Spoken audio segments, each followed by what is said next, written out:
আমি এই মুহূর্তে দাঁড়িয়ে আছি নড়াইলের কালিয়া উপজেলার নবগঙ্গা নদীর তীরে।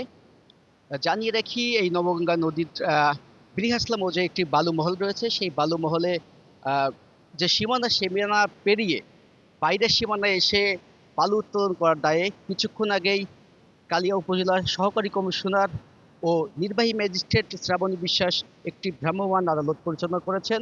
এই আদালতে একটি বালহেডকে জব্দ করা হয়েছে সীমানার বাইরে বালু কাটার কারণে। কিছুক্ষণের মধ্যেই এই যে ভ্রাম্যমাণ আদালতের যে নির্বাহী ম্যাজিস্ট্রেট রয়েছেন শ্রাবণী বিশ্বাস, তিনি এই আদালতের রায় ঘোষণা করবেন। আমাদের বৃহাসলা বালু মহলটি এবছরে ইজারা দেওয়া ছিল 1432 সালের জন্য। ইজারা দেওয়ার বালু মহলের সীমানা চিহ্নিত করে দিয়েছি আমরা অনেক পূর্বে। আমার অফিসের কানুনগু এবং আমার অফিসের সার্ভেয়ার মিলে তাদেরকে তাদের বালু মহলের জায়গা দেখিয়ে দেওয়া হয়েছে। তা সত্ত্বেও তাদের সম্পর্কে আমি বিভিন্নভাবেই জেনেছি যে তারা নাকি ওই বালু মহলের সীমানার বাইরে গিয়ে বালু উত্তোলন করে। তো আমি ভাবলাম আমি নিজে একদিন সরেজমিনে যাই, গিয়ে যদি তাদেরকে আমি বালু মহলের বাইরে পাই তখন আমি একটা অ্যাকশনে আসি।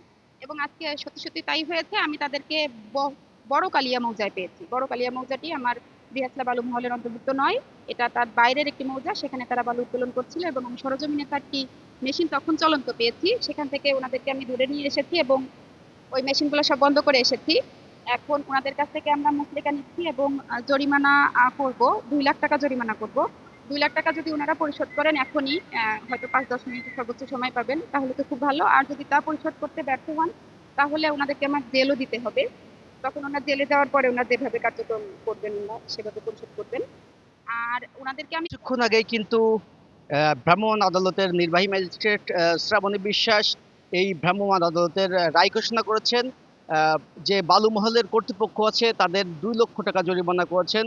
যদি সেই টাকা তারা দিতে না পারেন, অনাদায়ী থাকে, সেক্ষেত্রে 4 মাসের কারাদণ্ড প্রদান করেছেন। এই ছিল আমার কাছে সর্বশেষ তথ্য।